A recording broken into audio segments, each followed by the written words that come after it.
लगातार बढ़ते पावर बिलों को लेकर कई संस्था, कई यूनियन, संगठन व राजकीय नेताओं द्वारा भिवंडी प्रांत अधिकारी को निवेदन देकर उन पर चर्चा किया है, जिसमें फैजान आजमी, श्रीपुरम तिरुपति, चंदूलाल सुमरिया, एनसीपी के शोएब गुड्डू, राजशेखर आड़े, वल्लाल श्रीनिवास, सुनकर लक्ष्मण, एनएम सत्तैया, गाली श्रीनिवास, तलकुकुला अशोक, श्रीमल अशोक, पासम राजेंद्र, सामल रमेश, गड्डम मनोहर, उमेश बोगा के साथ कई लोग उपस्थित थे। चलिए देखते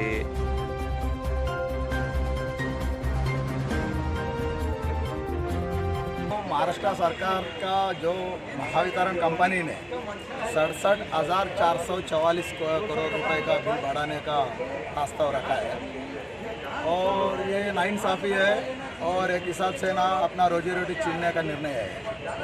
इससे 6 महीना पहले ने एफएससी के नाम से 101 रुपये 30 पैसा बढ़ाए थे। अब एक कारखानदार को ना 8 से 10,000 रुपये बिल ज़्यादा आ रहे और उसको पहला 3 महीना बोला, फिर 3 महीना बोला, फिर उसको आगे ही करने बोल रहे हैं। और इसमें और एक है ना एफएस एनईआरसी ने एक साल में 1500 करोड़ रुपया डिपॉजिट करने के लिए, वसूल करने के लिए अनुमति दी है। मगर ये अपना एनईआरसी ने क्या किया, महावितरण ने क्या किया, 5 साल के लिए 4-4 हज़ार करोड़ यानी 5 गुना 20,000 करोड़ रुपया इसमें रखा है। 67,000 से 20 करोड़ गया।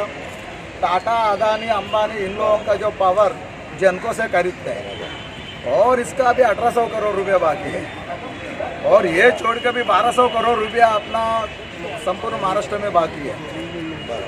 और ये छोड़कर इसी से पहले ने एमईआरसी ने स्पष्ट आदेश दिए है अब किसानों को ऊपर कितना। हमेशा दावा करते थे महावितरण ने किसानों को हम 30% जो हो रहा है किसानों का अनमीटर, जो मीटर नहीं अपन पावर देते हैं ये करके। इसके लिए एमईआरसी ने क्या किया, एक कमेटी को नियुक्त किया जिसका बॉम्बे आईआईटी और उसने अपना 20 प्रतापराव ओगाड़े को भी सदस्य लिए थे।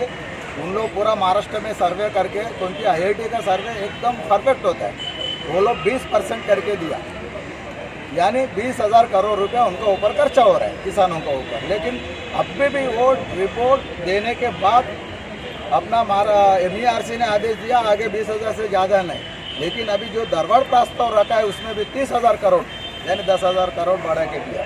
यानी ये सब कैलकुलेशन करने के बाद कुछ नहीं, 7-8 हज़ार करोड़ ये होएंगे। ये इनका क्षमता है, कार्य क्षमता है, इनका निष्क्रियता से जो कंपनी को चलाने का इसमें ये अधिकारी को क्षमता नहीं है। इसलिए इसे अच्छा प्राइवेट कंपनी 4% नुकसान, टोरंटो, टाटा 9%, अदानी 8%, तो इनका 30%। और कोई ऐसा सर्किल है अपना मैं विदर्भ मराठवाड़े से 50%, 52% नुकसान है। तो मुझे ये बताइए कि ये बढ़ोतरी पावर बिल को लेके राज्य में कई संस्थाओं से माध्यम से, कई लोगों के माध्यम से पिटीशन दाखिल किया गया था, जिसका निर्णय भी हाल ही में रखा गया था। उस पर निर्णय क्या हुआ? आप भी गए तो सुनाओ क्या हुआ और आने वाले दिनों में क्या क्या करेंगे, थोड़ा उसके बारे में बताएंगे। तो देखो, निर्णय आने के लिए 15-20 दिन लगेगा एमईआरसी का। मगर इससे पहले स्टेट में पावरलूम समन्वय समिति के अध्यक्ष अपना प्रतापराव ओगाड़े साहब, उसका सेक्रेटरी अपना फैजान आजमी साहब ने स्टेट लेवल पर ऐलान किया तो इसका एजुकेशन करेंगे करके। आज सबको हमको ये निर्देश दिया है कि राज्य भर में सब लोग अपन केस दाखिल करने के लिए उस सिलसिले में हम दाखिले किए। एमईआरसी ने अपना आर्गूमेंट भी सुना है। इसके बाद आज ने हमको ये धरना आंदोलन और प्रांताधिकारी का माध्यम से माननीय ऊर्जा मंत्री देवेंद्र फडणवीस जी को जो निवेदन देने के आज पूरा हो गया। अभी भी फैजान आजमी साहब ने उनको प्रांताधिकारी को यही बताया अगर 15 दिन का अंदर सरकार कुछ निर्णय ले, गड़बड़ प्रस्ताव पूरा का पूरा वापस लेने के लिए कहा है। अगर नहीं गए तो अपना बुजुर्ग लोग हैं, इन लोग हमको मार्गदर्शन करेंगे, आगे बड़े पैमाने पर अपन आंदोलन करने वाला है।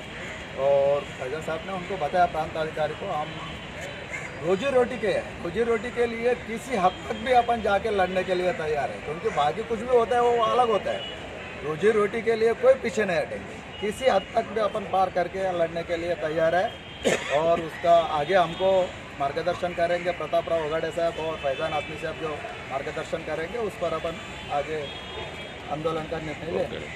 महाराष्ट्र यूनिवर्सिटी को 37% रेट बढ़ाने का प्रस्ताव दाखिल किया और वो लगभग 1 महीना हो गया है जब से हमारा कंटिन्यू पूरे महाराष्ट्र को हम जगा रहे हैं।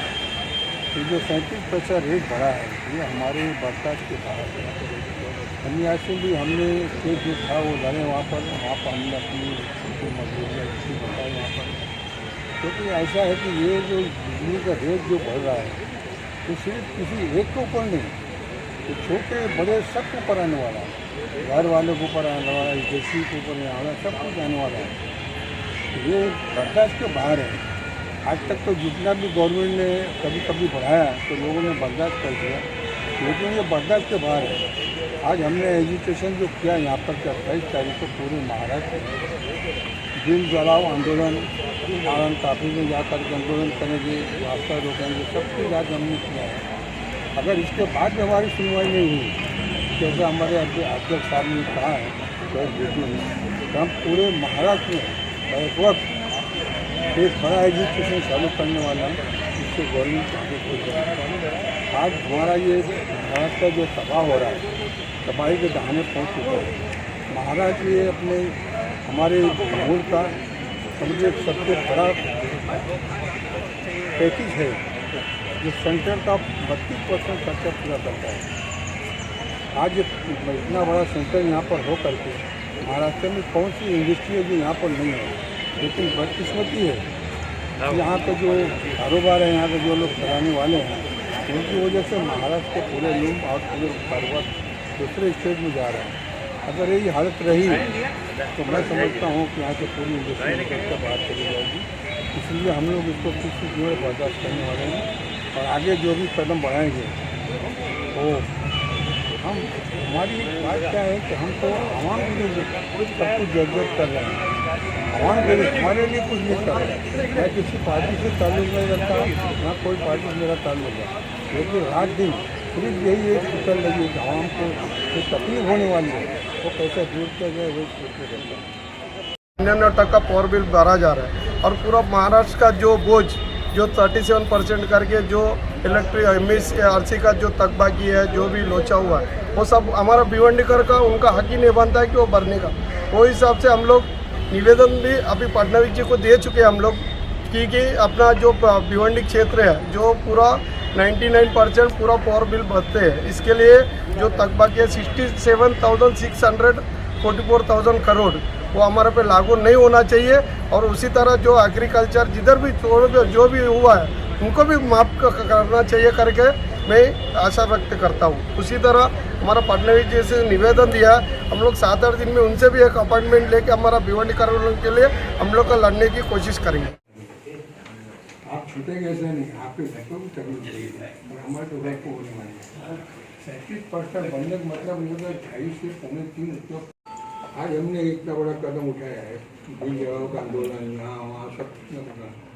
अगर इसके बाद भी हमारा डिमांड नहीं कबूल हुआ और गवर्नमेंट नहीं सुनवाई किया तो हो सकता है कि हम बहुत बड़े एग्जीक्यूशन के लिए तैयार हो जाएंगे और पूरा महाराष्ट्र तैयार हो जाएगा और उसको गवर्नमेंट को पूरा जवाब देना पड़ेगा। तो आपसे साहब रिक्वेस्ट है कि मेमोरेंडम लेके 5-6 एसोसिएशन वाले आए, सब लोग आए, हमारे CP के अध्यक्ष साहब यासीन वकील साहब ये लोग सब लोग आए हैं। तो ऐसा मेमोरेंडम के साथ आप एक रिमार्क ऐसा दे दो, खासकर पावर लूम वाले में भिवंडी शहर जो पावर लूम का शहर है, सब पूरे महाराष्ट्र में 18 लाख पावर लूम है। 18 लाख में 12 लाख 8 लाख सिर्फ भिवंडी में, भिवंडी बहुत ज़्यादा ये पावर लूम है।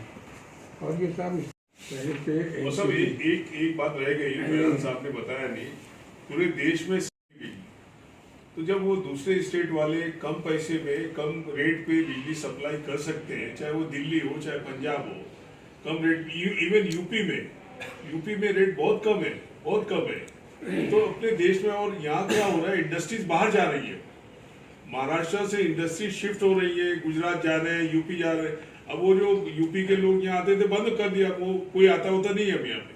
महाराष्ट्र से लोगों का प्लान हो रहा है महाराष्ट्र छोड़ के जा रहे हैं, इसलिए कि यहाँ कॉस्ट ऑफ लिविंग ज़्यादा है और यहाँ इंडस्ट्रीज अब निकल रही है बाहर। जब इंडस्ट्रीज जाएंगी तो आपका अनएम्प्लॉयमेंट बढ़ेगा, अपने राज्य में अनएम्प्लॉयमेंट बढ़ेगा। और हमको इन्होंने जवाब इसके लिए एग्रीमेंट किया जाए तो अब 15 फरवरी उसका लास्ट डेट रखा ऑब्जेक्शन सजेशन के लिए। 15 तारीख तक हमने जितने भी objection approximately 4000 applications all over Maharashtra से गए, इचलकरंजी, मालेगांव, शोलापुर, भिवंडी, सब जगह से। उसमें एमएससीडीसीएल ने हमको जवाब दिया कि हम नहीं इंक्रीमेंट कर रहे हैं, सरकार कर रही है। सरकार कर रही है। प्रस्ताव उन्होंने दिया है, अब लेटर में उन्होंने ये दिया कि हम नहीं कर रहे। एक चीज उनका इंटरनल मैटर है। ये सब ये खेती को, डोमेस्टिक यूजर्स को, इंडस्ट्रियल यूजर्स को, कमर्शियल यूजर्स को, पावर लूम को, ये सबको इंक्रीमेंट एक साल में। अभी कोरोना काल के बाद सब अभी बिजनेस कुछ लाइन पर आए हैं। आने के बाद में 37%, कोरोना काल के बाद 37% हर आदमी की इनकम बढ़ गई क्या? डायरेक्ट 37%, 2%, 5% भी नहीं। ये तो अन्याय है भी महाराष्ट्र के नागरिकों के साथ। 37%।